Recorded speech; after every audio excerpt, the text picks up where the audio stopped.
वाढत्या विवेचनामध्ये आले आणि काही मुद्दे शिवाजीरावच्या याच्यामध्ये देखील आलेले. तर माझ्याकडून पेच असा आहे की गायकवाडांनी काही प्रश्न उपस्थित केले, त्या सगळ्याला उत्तर दिले. तर मला जे म्हणायचे ते पुन्हा राहणार आहे. थोडक्यात मला काय सांगायचे ते त्यांच्याबद्दल सांगतो आधी. मला एक प्रश्न नेहमी असा पडतो की सचिन जसं आता म्हणाला की 100 वर्षाचा इतिहास तपासला होता, 100 वर्षाच्या निवडणुकीत आपण एका अंगाने असा प्रश्न त्यांनी उपस्थित केला. जातीचे संस्कार ज्या मुलांवर ज्या कुटुंबांमध्ये होतात त्या मुलांना जात पाळ हे वेगळे सांगावं लागत नाही, या अर्थाने ती इम्पल्सही आहे. पण ती नेणिवेमध्ये घट्ट बसवलेली आहे खूप लोक. याचा अर्थ नेणिवेमध्ये असणाऱ्या गोष्टींवर समाज सामान्यतः चालतो. जेव्हा त्याला बदल करायचा आहे तेव्हा तो जाणीवेने करावा. आता ही जाणीव नेमकी कोणत्या ठिकाणी निर्माण होते, आणि तिथे रसेल सारख्यांची जी भूमिका आहे की सहज प्रवृत्तीनं मांडलं जातात, पण इच्छेनं त्याला वळण देता येतं. आणि परिस्थितीने निर्माण केलेल्या प्रश्नांप्रमाणे माणसं ज्यावेळी पुढे वाटचाल करायला लागतात तेव्हा त्या सहज परिणामांचं सुद्धा वळण आपल्याला बदलता येतं. आणि तिथे रसेलने एका ठिकाणी असं म्हटलंय की मानवी स्वभाव बदलता येतो, असं ते शिवच्या पुस्तकामध्ये त्यांनी मांडलेलं आहे.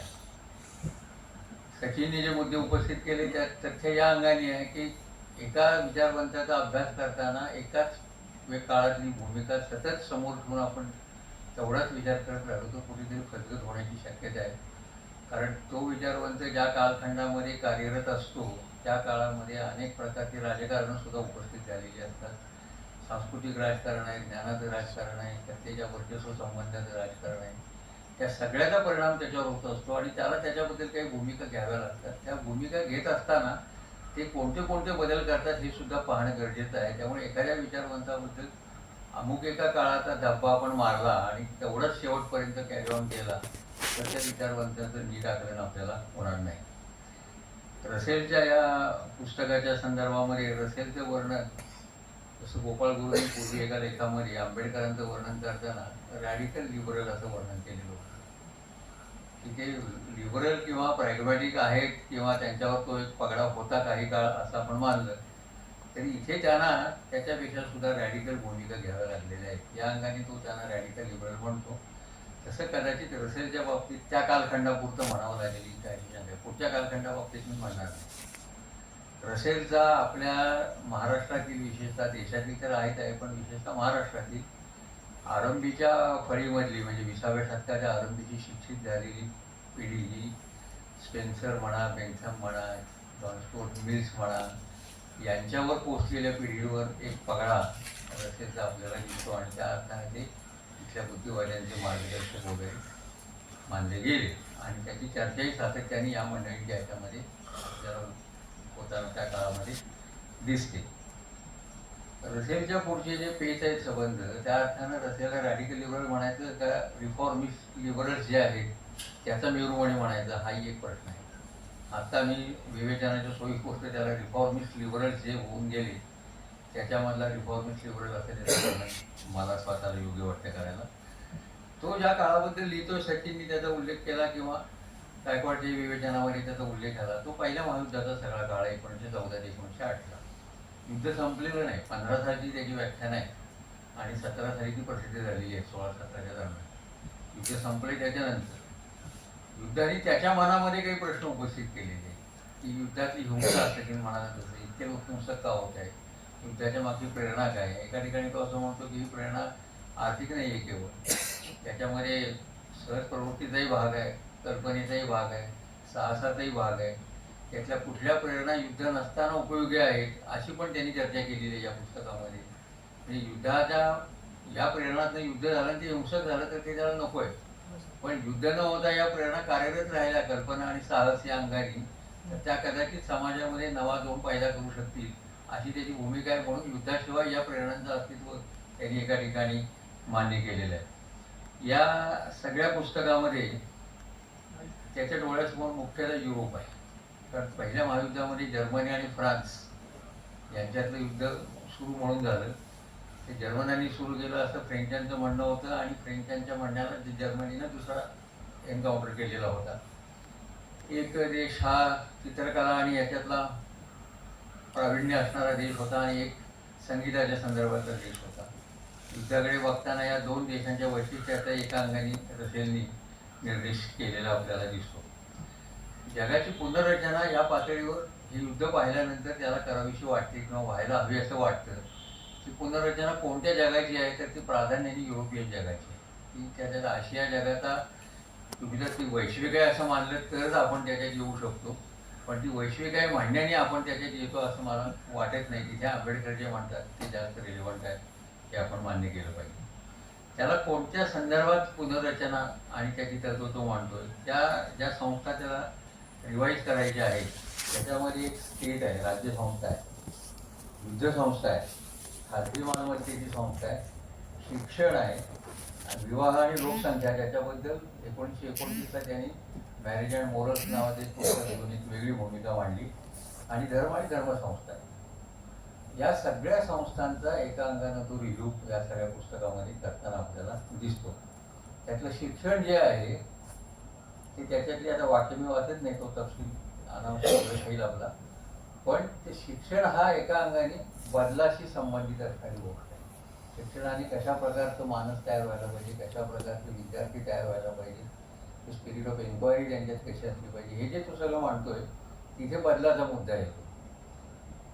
रसेलचं म्हणणं असं आहे की माणसाच्या जीवनाला वळण लावण्याला जागृत हेतूपेक्षा सहज प्रवृत्ती अधिक प्रभावी असतात, असं त्याचं एक विधान आहे. त्याची या संबंध ग्रंथातली मूलभूत भूमिका आहे.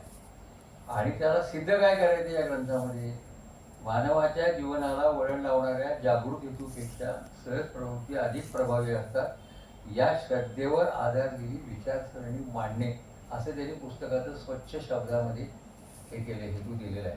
तुम्हाला हे मांडायचं आहे की श्रद्धा मला नव्यानं प्रस्थापित करायची आहे. अडचण काय त्याच्याची, सहज प्रवृत्ती तोच म्हणतो त्याच्या दोन प्रकारच्या आहेत. मराठी शब्द त्याला तो वापरला गेला भाषांतरकारांकडनं, तो एक प्रवृत्तीची परिग्रहात्मक आहे, दुसरी सर्जनशील आहे. आणि माणसाची सर्जनशीलता मुक्त करणं हा नव्या समाज रचनेचा आद्य हेतू असला पाहिजे, असं त्यांनी पुढे म्हटलं. परिग्रहात्मक वृत्तीचा विचार करताना दुसऱ्याला काही न देता स्वतःसाठी राखून ठेवणं आणि मिळवणं, याची सचिनने म्हणलं, मालमत्तेचा ताबा मिळवणं, वर्चस्व मिळवणं, दुसऱ्याचं मनुष्यत्व कच्ची करणं, ही एक प्रेरणा आहे. त्याच्यामधून रसेलच्या म्हणण्यानुसार राज्यसंस्था, युद्धसंस्था, खाजगी मालमत्ता या सगळ्या ज्या संस्था आहेत या माणसाच्या मनातल्या परिग्रहाची जी वृत्ती आहे त्याचा आकार आहे. म्हणजे त्याचा फॉर्म जो आहे मानवी समाजातला, तो या प्रकारच्या संस्थांच्या द्वारा तो व्यक्त करतो. आणि दुसऱ्या बाजूने त्याला असं वाटतं की कला, सद्भावना असतील किंवा ज्ञान असतील, ज्ञानाची निर्मिती असतील, नव्या मूल्यांची निर्मिती असतील, ही सगळी निर्मिती सर्जनशील वृत्तीवर आधारलेल्या जीवनामधून शक्य आहे. आणि म्हणून रसेल त्याला सर्वोत्कृष्ट जीवन असं मानतो. सर्जनशील वृत्तीवर आधारलेले जीवन हे सर्वोत्कृष्ट आहे. आणि त्याच्यासाठी तो कुठल्या संस्थांचा आकार पाहतोय, त्याच्यामध्ये शिक्षण आहे, विवाह, धर्म या प्रकारच्या संस्था या सर्जनशील वृत्तीने चालायला हव्यात. त्याचा अर्थ त्या काळामध्ये या संस्था सुद्धा सर्जनशील नव्हत्या, त्या कुठेतरी निर्णयासंदर्भातल्या अडचणी समाज व्यवस्थेत निर्माण करत असणार, तशा त्या त्यावेळेला चालत नव्हत्या, म्हणून त्यांच्यातही बदल व्हायला पाहिजे असा एक हेतू ठेवून तो पूर्णपणे याचा विचार करतो.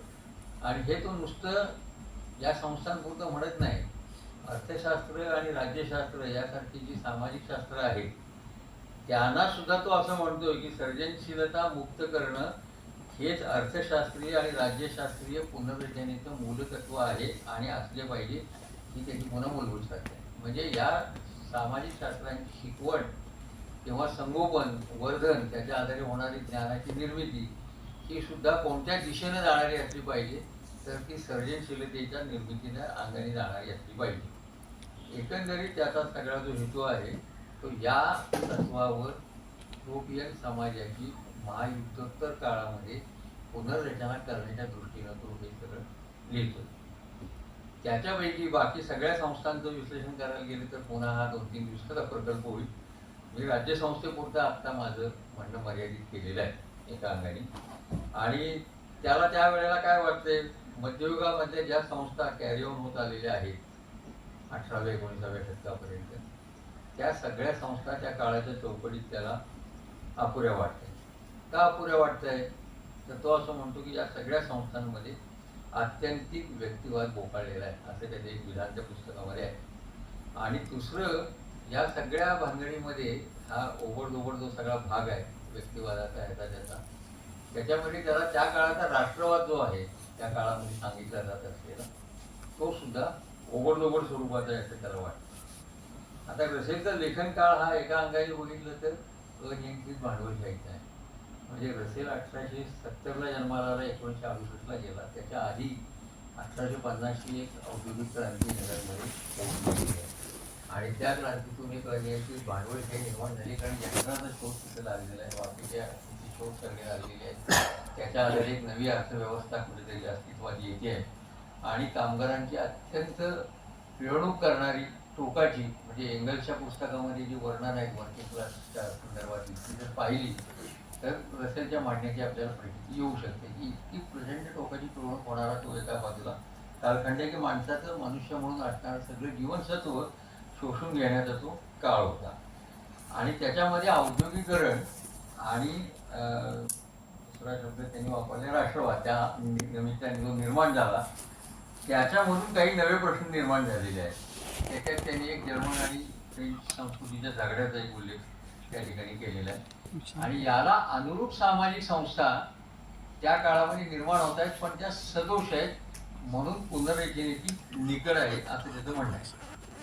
आता या संस्था बदलाचं सूत्र तो काय सांगतो पहा, सामाजिक संस्था या कायद्याच्या बळावर किंवा सत्ताधाऱ्यांच्या सहकार्याने उभारल्या तर त्या व्यक्ती विकासाच्या सामाजिक संस्था या कायद्याच्या बळावर किंवा सत्ताधाऱ्यांच्या परंपरागत स्वामित्वावर न अधिष्ठित ठेवता, त्याचं अधिष्ठान हे असता कामा नये, त्या शक्यतो ऐच्छिक सहकार्याने उभारल्या तर त्या व्यक्ती विकासाच्या आड येणार नाही, हा मोठा बदल तो अपेक्षित करतो. म्हणजे तिथे समाजामधल्या ज्या संस्था आहेत निरनिराळ्या राज्यसंस्थेच्या अंडर असणाऱ्या, त्याला राज्यसंस्थेची दिगसी असणं किंवा तिच्या कृपेने त्या अस्तित्वात येणं हे त्याला मान्य नाही. त्या ऐच्छिक सहकार्यानं अस्तित्वात यायला हव्यात, कारण त्या ऐच्छिक सहकार्यामध्ये त्याच्या दृष्टीनं सर्जनशीलतेला मुक्त आविष्कार मिळण्याची शक्यता आहे आणि त्याच्यासाठी जे एकक तो मानतोय ते व्यक्तीच आहे. आता इथे पुन्हा आंबेडकरांच्या त्याच्यात एक साम्य दिसते की दोघांच्या मध्ये समाजाचे एकक कुठलं असावं तर ती व्यक्ती असावं. भारताची व्यक्ती आहे की नाही हा आंबेडकरांनी उपस्थित केलेला सवाल आहे आणि तो महत्त्वाचा सवाल आहे. आणि युरोपात ती व्यक्ती आहे का, तर युरोप एक टप्पा ओलांडून पुढे गेलेला आहे. जसं सकाळी कौशळकर म्हणाले की एक वर्ग समाज अस्तित्वात आलेला आहे. व्यक्तिवादात एक तत्वज्ञान 18-19व्या शतकामध्ये व्यक्तिवाद, राष्ट्रवाद, समाजवाद ही तत्वज्ञानाच्या कालखंडामध्ये निर्माण होताना तुम्हाला दिसत आहे. आणि त्याच्यामुळे तिथे एक अशा काही संस्था अस्तित्वात आहेत त्या इथे नाही आहेत, पण तिथल्या सगळ्या संस्थांना पुन्हा रसेलचं म्हणणं असं आहे की जुन्या संस्थांचा एक संसर्ग झालेला आहे आणि परंपरागत स्वामित्वाचा हक्क किंवा त्या प्रकारचं अधिष्ठान त्याला देण्याचा प्रयत्न होतोय, ते टाळून त्याला हा बदल त्या ठिकाणी मांडायचा आहे. हा जर भाग लक्षात घेतला तर रसेल महायुद्धोत्तर पुनर्रचनेच्या दृष्टीनं कोणत्या दिशेनं जातोय असं पाहिलं तर तो खुल्या समाजाच्या दिशेनं जाताना आपल्याला दिसतो. आणि त्याच्यातलं त्याचं ग्रेट हे आहे की मानवी स्वभाव बदलता येतो. 18व्या शतकातल्या श्रद्धा, सहज प्रवृत्ती आणि परिस्थिती यातून निर्माण होणाऱ्या श्रद्धा होत्या, त्या बदलायच्या असेल तर त्या कालखंडामध्ये शिक्षण हा एक महत्त्वाचा भाग पाहायला गेलेला आहे. तो सगळ्यांच्या त्याच्यामध्ये दिसतो आपल्याला. फुल्यांच्या ह्याच्यातही शिक्षणाचा उल्लेख आहे, शिक्षणाच्या संस्था आहेत. आंबेडकरांनी शिक्षण संस्था स्थापन केली, टिळक आगरकरांच्या ह्याच्यामध्ये शिक्षणाचा मुद्दा आहे. म्हणजे परवलीचा शब्द भारतात एकाच या सगळ्या परिस्थितीतून बाहेर पडायला शिक्षण आहे, कारण गायकवाडने वापरलेला शब्द वापरायचा तर हे शिक्षण तुम्हाला व्यक्तित्व देऊ शकतं आणि त्या व्यक्तित्वामधनं तुम्ही व्यक्ती म्हणून अस्तित्वात येता आणि व्यक्ती झाल्याशिवाय तुम्हाला तुमच्या नागरिकत्वाला काही अर्थ उरत नाही. मग खऱ्या अर्थानं तुम्ही राज्यसत्तेशी कन्फ्रंट करायला किंवा सहभाग करायला ज्या प्रकारचं नागरिकत्व लागतं ते तुम्हाला व्यक्तित्व प्राप्त झाल्याशिवाय शक्य नाही. या अंगाने त्याची वाटचाल ही खुल्या समाजाच्या दिशेनं चाललेली असं दिसते. त्याच्यामध्ये पुन्हा विज्ञानातील शोधांनी, औद्योगिकरणाने बदललेली रचना आणि प्रचलित संस्था याच्यातला आंतरविरोध तो मांडतो. म्हणजे या आंतरविरोधामध्ये त्या संस्था तशाच्या तशा ठेवून समाज पुढे जाऊ शकत नाही आणि म्हणून बदलाची दिशा ही या पद्धतीची असली पाहिजे. समाजवादाविषयी लिहिताना रसेलनी काय भूमिका घेतली तो असं म्हणतो की केवळ भौतिक सुखांचे अधिक साधने हवी समाजाला असे नाही किंवा माणसाला. त्यांनी समाजवादाचं हे स्वरूप गृहीत धरलेलं आहे की भौतिक सुखांची साधनं माणसांना उपलब्ध होणं, अधिकाधिक साधन उपलब्ध होणं, एवढंच तो म्हणतो समाजवादाला अभिप्रेत असेल तर ते बरोबर नाही. माणसाला अधिक स्वयंप्रेरणा हवी आहे, सहनशीलतेला अधिक वाव हवा आहे आणि जीवनातील आनंद उपभोगण्याची अधिक संधी हवी आहे, अधिक ऐच्छिक सहकार्य हवे आणि याला अनुरूप संस्था हव्यात. हा त्याच्या फेररचनेचा एका अंगाने आराखडा आहे. त्याच्या पुनर्रचनेचे आधार काय आहेत? एका बाजूला सर्जनशील वृत्तीची जोपासना, विकास, स्वातंत्र्य, स्वयंप्रेरणा, आनंद उपभोगणे हा एक क्रायटेरिया. ऐच्छिक सहकार्यावर आधारलेल्या संस्था, ज्याला आपल्याकडे आज NGO किंवा सिव्हिल सोसायटी आपण म्हणतो, त्या सिव्हिल सोसायटीतल्या संस्था या कुठल्याही बंधनाशिवाय निर्माण होतात आणि इच्छेनं लोक त्याच्यामध्ये सहभागी होतात. असंही खरं आजच्या आपल्या सिव्हिल सोसायटीचं स्वरूप मला नाही आहे, आपण त्याच्याकडे नंतर पाहू. आणि बदलत्या समाजरचनेबरोबर नवे बदल आवश्यक आहे, हा त्याचा नेहमीचा मुद्दा आहे. या चौकटीत तो जेव्हा राज्यसत्तेचा विचार करतो तेव्हा काही अंशी खाजगी मालमत्तेला विरोधी असणारा मार्क्सवादाचा काही एक प्रभाव त्याच्यावर दिसतो. आता हा एक वादाचा मुद्दा होऊ शकेल. रसेलचा जन्म 1870चा, मार्क्स गेला 1883 साली. मार्क्स गेला तेव्हा रसेल 13 वर्षाचा होता आणि रसेल हे लिहितोय 1915 साली, त्यावेळेला तो 45 वर्षाचा आहे. याचा अर्थ मार्क्स त्यांनी नक्की कुठेतरी वाचलेला असणार, लेनिने वाचलेला असणार, एंगल्सने वाचलेला असणार, त्याच्यामध्ये तो जाऊन आलेला आहे. त्याच्या आधारे हे आपल्याला म्हणता येते की तो त्याच्यावरचा एक प्रभाव दिसतो त्याच्यामध्ये. आणि तो समाजवादाचा प्रभाव, उदारमतवादी विचारप्रणाली, शासन संस्थेची सत्ता वाढवण्याला अनुकूल, खाजगी मालमत्तेचा विरोध आणि मार्क्सवादाचा प्रभाव असे एक संमिश्रण त्याच्यामध्ये दिसतं. प्रयत्न काय दिसतात? राज्यसत्तेचे पुष्कळसे अधिकार किती मोठे आणि किती अनावश्यक याची चर्चा त्यांनी केलेली आहे. आणि राज्यसत्तेच्या कार्याला जी उपयुक्त आहे ते ठेवावं आणि बाकीचे जे हे आहेत गोष्टी त्याचं म्हणणं तुम्ही नागरिकांच्यावर सोपवा किंवा ऐच्छिक सहकार्यावर आधारलेल्या संस्थांच्याकडे तुम्ही सोपवा, अशा प्रकारची सामाजिक भूमिका त्यांनी त्याच्यात मांडलेली आहे. आता तो याच्यामध्ये राज्यसत्तेमध्ये टपाल आणि प्राथमिक शिक्षणासारखी जी क्षेत्र आहेत ती खाजगी क्षेत्रात असावी, त्याच्यात राज्य संस्थेने लुडबुड करायचं कारण नाही, असं म्हणणं आहे. आज लुडबुड केली नाही तर काय होतं हे आपण पाहतोय. म्हणजे कॉन्ट्रास्ट परिस्थितीचा त्या काळाचा नाश्ता आपल्याला दाखवता येतो. राज्यसत्तेकडे काय असलंच पाहिजे स्टेटकडे, तर तो कायदा, पोलीस, आरमार, सैन्य ही सगळी आवश्यक कामं आणि सर्व खाजगी या स्वरूपातली जी उत्पादनं वगैरे होतात संरक्षणाची याची त्याची, ती सगळी राज्यसत्तेकडे असली पाहिजेत. आता आपल्या देशामध्ये डिफेन्सशी रिलेटेड प्रोडक्शन सुद्धा खाजगी क्षेत्रामध्ये सहकार्याच्या तत्वावर सरकारच्या भूमिकेवर आलेलं आहे. आणि समाजवादी राज्यसत्तेचं क्षेत्र वाढावं म्हणून नेहमी प्रयत्न करतात. समाजवाद्यांच्या मध्ये राज्यसत्तेचं क्षेत्र वाढलं पाहिजे ही भूमिका आहे. आणि व्यक्तिवाद्यांच्या मध्ये किंवा व्यक्तिवादावर आधारलेला जो उदारमतवाद आहे त्याच्यामध्ये हे क्षेत्र कमी व्हावं आहे. रसेलची ओढाताण अशी आहे की या दोन्हीच्या मधला मार्ग त्याला काढायचा आहे. त्याला समाजवादातून वाढलेली टोकाची राजकीय सत्ता म्हणजे सत्तेचं प्रभुत्वही नकोय, पण तिचं कमालीचं संकुचनही नको आहे. या दोन्हीमधने त्याला मार्ग काढायचा आहे. म्हणून तो काय म्हणतो, कायद्याचं क्षेत्र आणि कायद्याच्या क्षेत्राची जी चौकट आहे तिचा फायदा सगळ्यांना मिळायला हवा. हे काय तुम्ही एक नियम कराल त्याचा फायदा सगळ्यांना मिळायला हवा. त्यासाठी संघटितांचं जे सामर्थ्य आहे, संघटित गटांचं, त्याला मर्यादा घालायला हवी, हे समाजवादाचं सूत्र तिथे रसेल मान्य करतो.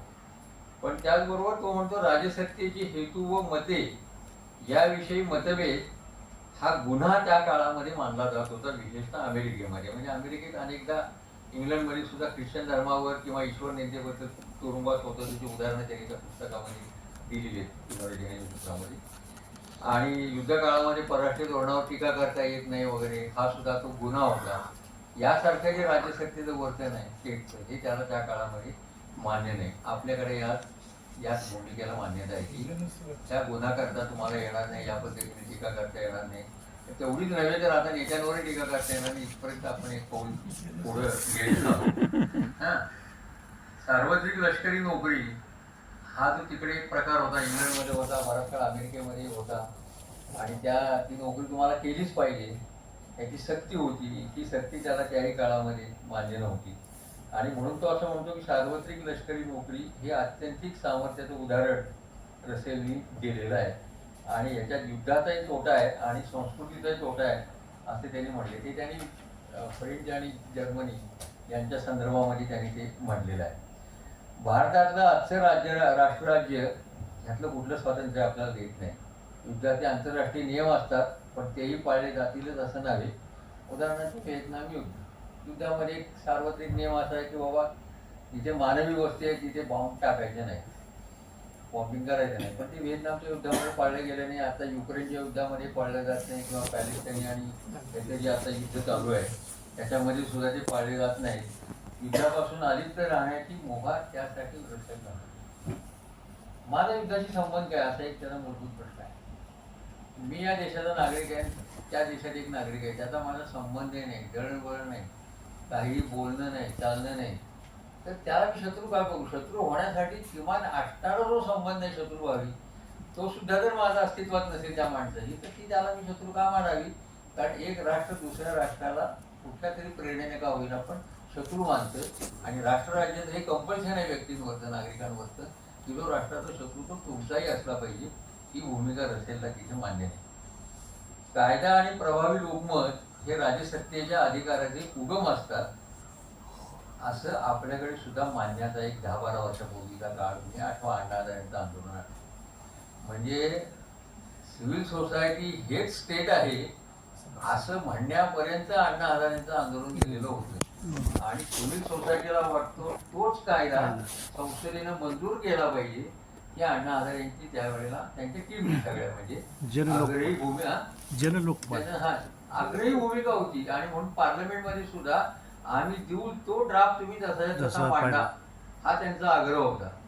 जे सगळं जर सिव्हिल सोसायटीच्या ताब्यामध्ये सगळं जर समाज आणि जीवन गेलं तर सिव्हिल सोसायटी स्टेटचं स्वरूप धारणच करणार नाही याची आपल्याकडे हमी देता येत नाही. म्हणजे आपल्यासाठी हा इशारा आहे असं मला वाटतं. रसेल म्हणतो स्वतंत्र समाजात नुसते कायदेशीर स्वातंत्र्य असून चालत नाही, त्याला सहिष्णू लोकमताची जरुरी असते. आपण आज अनुभवतोय आपल्या पातळीवर. त्याचं म्हणणं आहे की स्वातंत्र्याविषयी कायदे असतील सगळं खरं आहे, पण लोकमतच जर सहिष्णू नसेल तर उपयोग काय? कायदे कागदावर राहतील, जे आपल्याकडे होताना दिसतंय. म्हणून बंडखोरीचा किंवा अराजकाचा अपवाद वगळता लोकमत हे राज्यसत्तेच्या अधिकाराचा एक निश्चित भाग असला पाहिजे असा हिशोब मांडायला हवा अशी त्याची त्या काळाची भूमिका आहे. की लोकमत हा सुद्धा तुम्ही विचारात घ्यायचा घटक आहे, तो निग्लेक्ट करायचा घटक नाही किंवा निगोशिएट करायचा घटक नाही, तर तो तुमच्या भूमिकेचा एक भाग असला पाहिजे. स्वतःच्या सुरक्षा व सुखासाठी लोक निरनिराळ्या गटांमध्ये विभागलेले असतात. ते त्यांनी 2 गट केलेले आहेत. एक राष्ट्रांचा गट आहे, राष्ट्र हा एक गटच आहे शेवटी, आणि धर्मपंथ आहे. धर्मपंथांमधली ओढ किंवा गटनिष्ठा ही तो म्हणतो जास्त प्रभावी असते, कारण तिथे धर्मनिष्ठा हा एक समान मुद्दा असतो. आणि राष्ट्रनिष्ठेमध्ये धर्मनिष्ठा हा समान मुद्दा असेलच असं नाही, जर ते एकाच धर्माचे राष्ट्र नसतील तर. मग ज्या ठिकाणी राष्ट्र हा गट उत्कर्षाचा होतो तिथे त्याचं म्हणणे राष्ट्रवादाचा उत्कर्ष होतो. आणि धर्मपंथांचा प्रभाव वाढला तर धर्मगटांमध्ये समान धागे निर्माण होतात. पण त्यावेळच्या युरोपमधल्या सुधारणावादानंतर हे धागे पुन्हा कमी झालेले आपल्याला दिसतात असं रसेलचं निरीक्षण आहे. म्हणून 19व्या शतक हे व्यक्तिवाद, राष्ट्रवाद आणि समाजवाद यांचं आहे. याला मुसोलिनीने एक उत्तर त्या काळात दिलेलं आहे. ते प्रत्यक्ष रसेल आहे असं मी मानत नाही, पण म्हटलं तर रसेल त्या उत्तरामध्ये येतो. मुसोलिनी असं म्हणाला की तुम्हाला असं वाटत असेल 19व्या शतक व्यक्तिवादाचं आहे, राष्ट्रवादाचं आहे, समाजवादाचं आहे, म्हणजे 20वं शतक त्याच्या पुढे जाणार असेल. असं होणार नाही. 20वं शतक त्याला मागे नेणार पण असेल, कारण त्याचं फॅसिस्ट स्टेट त्यावेळेला अस्तित्वात आलेलं होतं. जर्मनीमध्ये फॅसिस्ट स्टेट अस्तित्वात येऊ घातलेलं होतं. आणि आपल्या देशातला प्रवास बघितला तर आपणही आता त्याच मार्गावर आहोत. राष्ट्रभक्ती हा धर्म असमाधानकारक आहे हे रसेलने त्याही काळात म्हटलेलं आहे. अंतर्गत बहिर्गत भयाचा सामना, राज्यसत्ता, युद्धशास्त्रातील प्रगती आणि युद्धविषयक चिंतनाची छाया या संबंध रसेलच्या चिंतनावर आहे. युद्ध काय आहे याची जी जाणीव त्याच्याकडे आहे. आणि याला थोडंसं माझं एक वेगळं म्हणणं मी जोडतो. म्हणजे युरोप हा युद्धामधून हजारो वर्ष युद्धामध्ये अडकलेला होता. युद्धाचा संवाद त्याला माहिती आहे, युद्धातून काय होतं हे त्याला कळतं आणि त्यामुळे या युद्धाच्या मधून मुक्ती मिळवायसाठी माणसांच्या कोणत्या प्रेरणांवर मर्यादा घातल्या पाहिजेत वगैरे ही सगळी चर्चा एका बाजूला तो करतो, पण ते मुक्त व्हायला पाहिजे असं तो म्हणतो. आपल्याकडे युद्ध अगदी रोमॅन्टिक दृष्टीनं पाहण्याचा मुद्दा आहे. युद्ध आलं की आपल्याला बोल कशाला येतं, मेणबत्त्या काढा, कापड पाठवा, अमुक पाठवा, एकदा खूप कमी होऊनच जाऊ द्या, येऊ द्या, कारण आपल्याला कुठल्याही युद्धाची मोठी गरज झालेली नाही. भारत पाकिस्तानची दोन्ही महत्वाची युद्ध 65 एक 16 दिवसात होते, 22 दिवसात होते. चीनचं युद्ध 20-22 दिवसापेक्षा जास्त नव्हतं. कारगिल वॉर हे त्याच्यापेक्षा मोठं नव्हतं. त्यामुळे युद्धाने होणारी जी अपरिमित हानी आहे ते आपल्या डोळ्यासमोर नाही म्हणून ते आपल्याला रोमॅन्टिक वाटतं, पण रसेलच्या पुढे ते हमी आहे. कारण 1000 वर्षाचा युरोपच्या युद्धाचा इतिहास आहे, त्यातला 600 वर्ष तर मुस्लिम आणि ख्रिश्चनांच्या युद्धाचा इतिहास आहे. तो जी वॉर्स झालेली आहे, कार्टेजियन वॉर्स असं त्याला म्हणतात. त्यामुळे तो युद्धाबद्दल जास्त कॉशियस आहे आणि त्यात सगळ्याची चिंता आहे त्याच्या पुस्तकावर आहे. आता आधुनिक राज्याकडे येताना मग त्यामुळे तो काय म्हणतो, आधुनिक राज्य त्याच्या विशालत्वाने आणि व्यक्तींच्या अगतिकतेमुळे अपायकारक अंशतः ठरू शकते. ज्या राज्यामध्ये राज्यसत्ता बळकट आहे आणि व्यक्ती अगतिक आहे अशा प्रकारचं स्टेट त्याला नको, कारण त्यामध्ये अगतिक झालेली व्यक्ती शरणागत परिस्थितीमध्ये कायम राहते. म्हणून तो असं म्हणतो की अशी व्यक्ती जिथे अगतिक होऊ शकते त्या प्रकारचं स्टेट हे नको आहे. अंतर्गत दडपणामुळे, युद्धाच्या भीतीमुळे आणि राज्यसत्तेच्या हाती अमर्याद अधिकार या भीतीपोटी दिले जातात. बाह्य आक्रमण होईल हा एक आपण समजा एका मर्यादेमध्ये रास्त मानतात, तरी अंतर्गत दडपणं जी निर्माण होतात त्याच्या भीतीच्या साहाय्यानं, त्या दडपणाच्या भीतीमुळे हळूहळू राज्यसत्ता अमर्याद होते आणि व्यक्ती अगतिक होतात, त्यांच्या स्वातंत्र्याचा संकोच व्हायला लागतो. इथे तो संकोच त्याला मान्य नाही. म्हणून युद्ध आणि अंतर्गत सुव्यवस्था या खेळीत राज्यसत्तेने काय केले पाहिजे असा त्याचा एक प्रश्न त्यांनी उपस्थित केलेला आहे. आता तो असं म्हणतो की सर्व समाजाचे सुख हे त्याची किमान पातळी सार्वत्रिक झाल्याशिवाय मिळू शकत नाही. ती पातळी गाठण्यासाठी राज्यसत्तेने प्रसंगी सक्ती करायला हवी. आणि या सक्तीच्या मध्ये त्यांनी क्षेत्र कुठली घातली, सार्वजनिक आरोग्य, साथीच्या रोगांचा अटकाव, सक्तीचे शिक्षण, म्हणजे आता जे आपल्याकडे सार्वजनिक आरोग्य सुव्यवस्था, कायदा, शिक्षण जे आपण म्हणतो ते त्यांनी राज्यसत्तेच्या ह्याच्यामध्ये सक्तीच्या सच्यात घातली. कारण याच्यातून मिळणारे जे फायदे आहेत हे सार्वत्रिक व्हायला पाहिजेत आणि ते नुसते सार्वत्रिक व्हायला पाहिजे असं नव्हे, त्याच्या सार्वत्रिकीकरणाची एक किमान पातळी गाठली गेली पाहिजे, त्याच्याशिवाय पुढे जायचं नाही, अशा प्रकारची एक भूमिका त्याची दिसते.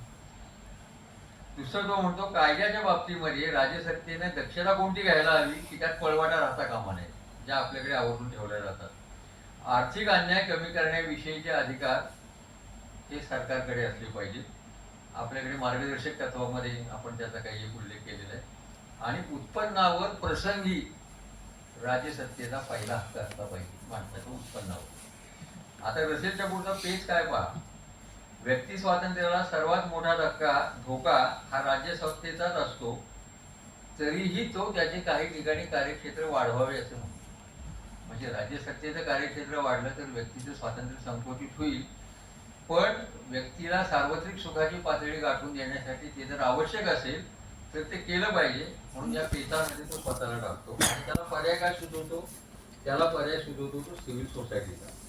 स्वतःला मान्य असणाऱ्या उद्दिष्टासाठी ऐच्छिक संस्थांना कायद्याने अधिकार मिळवून देणे, याच्यासाठी प्रबळ लोकमत तर हवेच, पण शासनानेही त्यात पुढाकार घेतला पाहिजे. म्हणजे सरकारने आपले काही अधिकार अशा ऐच्छिक सहकार्याच्या ज्या संस्था उभ्या राहिलेल्या असतील त्यांना दिले पाहिजेत. आणि नुसते दिले पाहिजेत नाही तर त्यांना एम्पॉवर केलं पाहिजे, त्यांना बळकट केलं पाहिजे. तर ही उद्दिष्ट करायची होती. सुव्यवस्थेखेरीज राज्यसत्तेची विधायक कार्ये स्वतःऐवजी स्वतंत्र संघटनांच्या आधारे राज्यसत्तेने पार पाडावी असे रसेल सुचवितो. त्याच्यात त्यांनी विद्यापीठाचा समावेश केलाय, उच्च शिक्षणाचा समावेश केलाय, संशोधनाचा समावेश केलाय. बंधने हवी पण उपक्रमशीलतेला वावा हवा. याचं सगळ्यात चांगलं उदाहरण असेल बंधनं असणारं आणि उपक्रमशीलता नसणारं तर आपली विद्यापीठं हे असं त्याचं एक चांगलं उदाहरण आपल्याला दाखवता येते. आणि म्हणून रसेल म्हणतो की त्यांना तुम्ही बंधनही घाला पण त्यांच्यामध्ये उपक्रमशीलतेला वाव राहील हेही पहा. सरकारचे अधिकारी सरकारचे अधिकार विधायक कामे ऐच्छिक संघटनांकडे सोपवावी व सरकारने त्यांचे सामर्थ्य वाढवावे. आता हे सामर्थ्य वाढवायचा एक आपल्याकडचा भाग सोपा कुठला आहे? आपला NGOच्या आधारे आपण बघतो फंडिंगचा आहे. फंडिंग द्या. आता याच्यातनं लोकांची तोंड गप्प होऊ शकतात. जे NGO मोठ्या प्रमाणावर फंडिंग घेऊन अशी काही कामं करतात ते संघर्षाच्या क्षेत्रामध्ये कुचकामी ठरतात. म्हणजे ज्या प्रसंगी संघर्ष करायला हवा तिथे या ऐच्छिक संघटना उभ्या राहत नाही. हा आपला अनुभव आहे. ते रसेल त्या काळात म्हणतो ते आपल्याला मान्य करता येत नाही. म्हणून रसेलला स्टेट कशा स्वरूपात हवा आहे तर थोडक्यात सूत्र मांडायचं झालं तर उपक्रमशीलतेला वाव देणारी राज्यसंस्था आणि त्याची सगळी जी अंग आहेत त्या सगळ्या अंगांमध्ये हा वाव राहिला पाहिजे. ऐच्छिक संघटनांचे अधिकार वाढवणं म्हणजे सिव्हिल सोसायटी बळकट करणं. प्रत्येक व्यक्तीची कुवत आणि त्याची जी आवड आहे त्यांना योग्य असे राजकीय क्षेत्र उपलब्ध करून राज्यसंस्थेनं द्यावं. म्हणजे तुम्ही तुमच्या आवडीच्या राजकीय क्षेत्रामध्ये बिनधास्तपणे काम करा. हा एका अंगाने व्यक्ती स्वातंत्र्याचा भाग म्हणून पाहता येईल. राज्य सत्तेचे स्वरूप तो म्हणतो संघराज्यात्मक अधिकार यंत्रणा असलेली सगळ्यात चांगली. परस्पर विरोधी हितसंबंधाच्या तडजोडीचाही तो आग्रह धरतो. त्याशिवाय समाजात शांतता नांदणार नाही आणि युद्ध हाच स्वातंत्र्याचा शत्रू आहे. म्हणून मी जे म्हणले की युद्धाची एक छाया संबंध विवेचनावर जे आहे त्याचं कारण ते आहे की युद्धाच्यामुळे तो या सगळ्या पुनर्विचाराला हे झालेला आहे. आता या नागरिकांच्या संदर्भामध्ये त्यांना काही अधिकार द्यावे, त्यांना काही यंत्रणा कार्यक्षेत्र उपलब्ध करून द्यावं, त्यांना बळकट करावं, हा एक आग्रह जर तुम्ही बघितला तर आत्ताच्या आपल्या राज्यघटनेमध्ये नागरिकांना काही रोलच नाही. म्हणजे 5 वर्षांनी आपण मतदान करतो, संघटना बांधण्याचा आपल्याला अधिकार आहे, त्या आपण बांधतो. त्या व्यावसायिक हितसंबंधाच्या संघटना असतात, चळवळींच्या संघटना आपण बांधल्या. पण सचिन म्हणाला तसं आता राज्यसंस्थेचा विलय होण्याऐवजी चळवळीच्या संघटनांचा विलय होण्याचे दिवस आल्यासारखी परिस्थिती आपल्याला दिसते. पण हा आग्रह एका टप्प्यावर नवमतवादाचा आग्रह धरणाऱ्या आणि त्याच्या आधारे आपल्या लोकशाहीची पुनर्रचना करून तिला रॅडिकल डेमोक्रेसी असं नाव देणाऱ्या M.N. रॉयनी काही काळ धरलेला होता. की त्यांच्या म्हणण्यानुसार या लोकसमित्या अस्तित्वात याव्यात, त्यांना काही अधिकार द्यावेत, त्यांच्यामार्फत शासनाची काही कार्य पार पडावी. त्यांचा हेतू हाच होता की प्रत्येक गोष्टीसाठी आणि कामासाठी नागरिकांना शासनावर अवलंबून राहावं लागू नये. पण याचे तोटे काय होऊ शकतील याचा अंदाज रॉयना त्यावेळेला आलेला नाही. त्यावेळी हा प्रश्नही नव्हता, कारण ते चिंतन सगळं एका अंगाने स्वातंत्र्य मिळायच्या आधीच सुरू झालेलं आणि स्वातंत्र्याच्या काही काळात रॉय गेले आणि पुढे रॅडिकल डेमोक्रेसीचा सगळा प्रवासही काही काळ थांबलेला आपल्याला दिसतो. भारताच्या संदर्भामध्ये आपल्याला जे स्टेट आहे किंवा आपण जे स्टेट उभं केलेलं आहे त्याच्यामध्ये आंबेडकरांचा मोलाचा वाटा आहे. ते कॉन्स्टिट्युशनल स्टेट आपण जे म्हणतो ते स्टेट इतकं ऐच्छिक सहकार्य असणाऱ्या किंवा संघटनांना वाव देऊ शकत नाही. आपलं स्टेट हे हस्तक्षेपावर उभं असणारं स्टेट आहे. आणि आंबेडकरांची त्याच्यामागची अत्यंत मूलभूत भूमिका अशी होती की इथे जर राज्यसंस्थेने धर्मसंस्था, रूढी, परंपरा याच्यामध्ये हस्तक्षेप केला नाही तर इथे राष्ट्र उभं राहणं कठीण आहे. कारण ते व्यक्ती उभे राहू शकते. ते व्यक्ती ही मुळात स्वतंत्र व्यक्ती नाहीच आहे. ती कुठल्या तरी धर्मगटाची तरी आहे, जात गटाची तरी आहे किंवा भाषिक गटाची तरी आहे. आणि भाषिक गटापेक्षा सुद्धा जातगट आणि धर्मगट याच्या बंधनामध्ये जी पिचलेली आहे. M.N. रॉयनी सुद्धा शेवटचा प्रवास त्यांचा जो केला वैचारिक स्वातंत्र्याच्या अंगाने जाणारा, तो शास्त्रीभावांनी पुढे अधोरेखित केला एका भाषणामध्ये त्यांच्या. त्यात ते म्हणतात की आम्हाला मानवाला सर्व प्रकारच्या दबावातनं व्यक्ती मुक्त करणं हीच आमची भूमिका आहे. आंबेडकर तिथे असं म्हणाले की ही व्यक्ती जर तुम्हाला निर्माण करायची असेल, मुक्त करणं हा नंतरचा भाग आहे, ती निर्माण करायची असेल तर आम्हाला हस्तक्षेपाचं राज्य पाहिजे, राज्याला हस्तक्षेप करण्याचा अधिकार पाहिजे. आणि तो अधिकार दिल्यामुळेच आपण आज निदान पक्षी काही एक विचार करू शकतो, राष्ट्रात एक प्रारूप आपण उभी करू शकलो. याचं कारण आंबेडकरांच्या स्टेटचं जे स्वरूप आहे ते रसेलनी सांगितलेल्या युरोपियन स्टेटच्या संदर्भापेक्षा भारताच्या संदर्भामध्ये अधिक लागू आहे. दुसरं म्हणजे सचिनच्या म्हणाला ते अगदी खरं आहे की सतत एक सापेक्ष पद्धतीने विचार करायला आपण शिकलं पाहिजे. युरोपच्या सगळ्या पार्श्वभूमीवर रसेल एक विचार करतो, त्यात तात्विक डिस्कोर्स कसे उभे राहतात, केस कसे उभे राहतात, त्यांचे उत्तम वर्णन गायकवाडांनी आपल्या भाषणामध्ये केलं. हे सगळं जरी खरं असलं तरी कुठल्याही विचार प्रणालीकडे बघताना तुम्ही जर भारतीय संदर्भ सोडला तर चालणार नाही. हे आपण लक्षात ठेवायला पाहिजे असं मला या संदर्भात वाटतं. त्यांनी धर्म आणि धर्मसंस्था यांच्याबद्दल अनेक गोष्टी म्हटलेल्या आहेत, त्या सगळ्या आता सांगायला बसत नाही. त्याचं सूत्र फक्त मी सांगतो, सहज प्रवृत्ती म्हणजे सामर्थ्य, मनोवृत्ती म्हणजे इष्टबळ आणि आध्यात्मिक वृत्ती म्हणजे व्यक्तिगत नसलेल्या गोष्टींना व्यक्तिगत नसलेले नैतिक अधिष्ठान प्राप्त करून घेणं, याला त्याने आध्यात्मिकता म्हटलंय. आणि माणसाचं एकत्रित व्यक्तिमत्व जे एकात्म, ते या तीन शक्तींच्या समतोलाने सिद्ध होईल. त्यातल्या अडचणी त्याला त्यावेळी जाणवल्या, तो असं म्हणतो की हे परंपरागत धर्मजीवनाची साहचर्य साधणारे आहेत, वैचारिकतेशी विरोध करणारे आहेत आणि संन्यस्त वृत्तीचं विपरीत असं एक रूप त्याच्यामधलं दिसतं. हे भारतामध्ये आपण अनुभवलेलं आहे. या दृष्टीनं त्याचा आपल्याला विचार करायला पाहिजे. काही ठिकाणी धर्म आणि धर्माविषयीचे त्याचं विवेचन वाचताना विठ्ठलरामजी शिंदेची आठवण मला आली, बेडेकरांची आठवण सुद्धा काही ठिकाणी मला आलेली आहे. आता तो तपशिलाचा भाग आहे, तो आता वेळेवर मी सांगेल तसंच नाही. तेवढं सगळं लक्षात घेतल्यानंतर त्यांनी त्या पुस्तकाच्या शेवटी आपलं कर्तव्य म्हणून एक सांगितलेले, त्याची फक्त सूत्र मी सांगतो आणि मी थांबतो. सूत्र 5-7 आहे, जास्त नाही आहे. व्यक्ती आणि समाज यांचा विकास व आंतरिक जोग यांचं पोषक मार्गक्रमण व्हायला हवं. म्हणजे व्यक्तीच्या आंतरिक विकासाचा जोमही कमी होता कामा नये आणि समाजाचा विकासही खुंटता कामा नये. एखाद्या व्यक्तीच्या समाजाच्या विकासाचा अन्य व्यक्तीच्या किंवा समाजाच्या विकासावर परिणाम होता कामा नये. व्यक्ती स्वातंत्र्याचा बळी न देता व्यक्तिगत जीवन, सामाजिक जीवन आणि जागतिक व्यवहार नीट घुमता यायला पाहिजे. हे मला वाटतं याच्याशी आंबेडकरी भूमिका सुद्धा सहमत व्हायला हरकत नाही. व्यक्ती जीवन, समाज जीवन आणि मानव जीवन असे तुकडे न पाडता, त्यात दुभंग न येता ते एकात्म झाले पाहिजे. आंतरिक स्वातंत्र्य सांभाळणारी समाज रचना हवी. विशेषतः त्यांनी पत्रकारांचं स्वातंत्र्याचा उल्लेख त्याच्यामध्ये केलेला आहे. सहज प्रवृत्ती व इच्छाशक्ती यातली खेच, याच्यामध्ये खेच आहे असं त्याचं म्हणणं आहे. सहज प्रवृत्तीला एक हवा असतं आणि इच्छाशक्ती वेगळं सांगत असते. ही खेच तुम्हाला नियंत्रणात ठेवली पाहिजे. जर सहज प्रवृत्ती मोकाट सुटली तरी समाजाची हानी आहे आणि सहज प्रवृत्तीला बाजूला सरून इच्छाशक्ती मोकाट सुटली तरी समाजाला हानी आहे, हे त्याचं म्हणणं आहे. म्हणून काही विशेष प्रेरणांवर या समाजात बंधन घालावे लागेल. व्यक्तीच्या जीवनात स्वधर्माचा आविष्कार, स्वधर्म म्हणजे इथं सेल्फ रिअलायझेशन या अर्थाने त्यांनी शब्द वापरलेला आहे. सर्जनशील वृत्तीला भरपूर वाव आणि परिग्रहाच्या वृत्तीला मर्यादा हवी.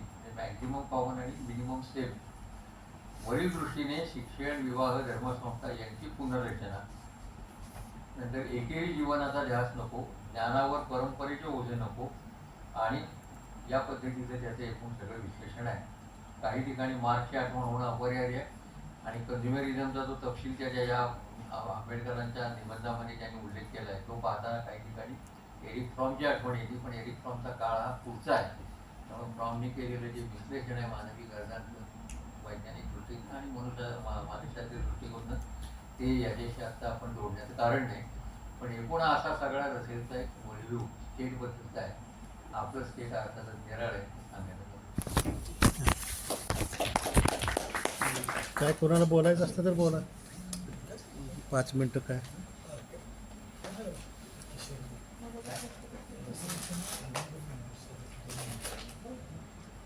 तिथेच द्या. वेलफेअर स्टेटची कल्पना ही रसेलच्या एकूण विचारसरणीचा मुख्य भाग आहे. डॉक्टर बाबासाहेब आंबेडकरांच्या स्वातंत्र्य, समता आणि सामाजिक न्याय ह्या वेलफेअर स्टेट, रसेलचं आणि सामाजिक न्यायाची संकल्पना ही एकत्रित आहे. दोघांच्या राज्यव्यवस्थेची प्रारूप ही अत्यंत सुसंगत आणि एकरूप असल्याचा इतिहास पुढे आपल्या सर्व राज्यव्यवस्थांच्या मध्ये आढळून येतो. रसेलच्या एकूण जीवन तत्वज्ञानातला आनंद मीमांसेचा भाग, प्लेजर ऑफ पर्सनॅलिटी, व्यक्तीच्या जीवनाचा आनंद प्रयोजन, हे राज्यव्यवस्थेचं मुख्य उद्दिष्ट असलं पाहिजे. सगळ्या राज्यव्यवस्था नियंत्रण, इच्छाशक्ती, कारभार, हिंसा, दमन आणि स्वातंत्र्याचा प्रारूपाचा दिखाऊपणा, पण व्यक्तीचं आनंद भान निर्माण करण्यासाठी व्यक्तिवादाचा सुधारणावाद हा रसेलचा मुख्य सूत्रभाग होता. आनंद निर्मिती बुद्धीतून, विवेकातून, सामाजिक न्यायातून, माणुसकीतून, आंतरप्रेरणेतून प्राप्त होते, असा रसेलच्या ज्ञानमीमांसेचा मुख्य आग्रह त्यांचा आहे. रसेल हा जगातला आनंदी व्यक्ती असल्याचा अनेक बायका केल्यामुळं असा त्यांच्यावर आरोप होता. 11 मुले आणि 4 बायका. हां 4 लग्न हा. वयाच्या 17 त्यामुळं ते आनंद 17. मीमांसा आणि फ्री विल हा एक फार वादाचा विषय आहे. परंतु आनंद मीमांसा ही गोष्ट रसेलच्या व्यक्तिमत्वाची आपण स्वीकारावी हा महत्वाचा बेस्ट. त्यांना म्हणायचं दुसऱ्यांचा आनंद रसेल काढून घ्या. स्वतःचाच आनंद बघितला. आता आभार ही स्त्रीवादी दृष्टिकोन आहे. रसेलचे आजोबा नाही, पंतप्रधान नाही, होते. बरोबर का? बरोबर आहे. शिवाजी सरांनी जो मुद्दा मांडला त्याला थोडं वेगळं बघायला पाहिजे. भूतानने जे काही हॅपीनेस इंडेक्स इंडेक्स. आणि आता जगभरामध्ये हॅपीनेस इंडेक्सवर वेगवेगळ्या राष्ट्रांचं मानांकन मोजलं जातं. तर मला त्याच्यामध्ये खूप संदिग्धता वाटते. आनंद नेमकं कशाला म्हणायचं आणि तो कोणत्या अवस्थेतला आनंद आहे. खूप लोकांनी वेगवेगळ्या पद्धतीनं व्यक्तित्व सरेंडर करणं याच्यामध्ये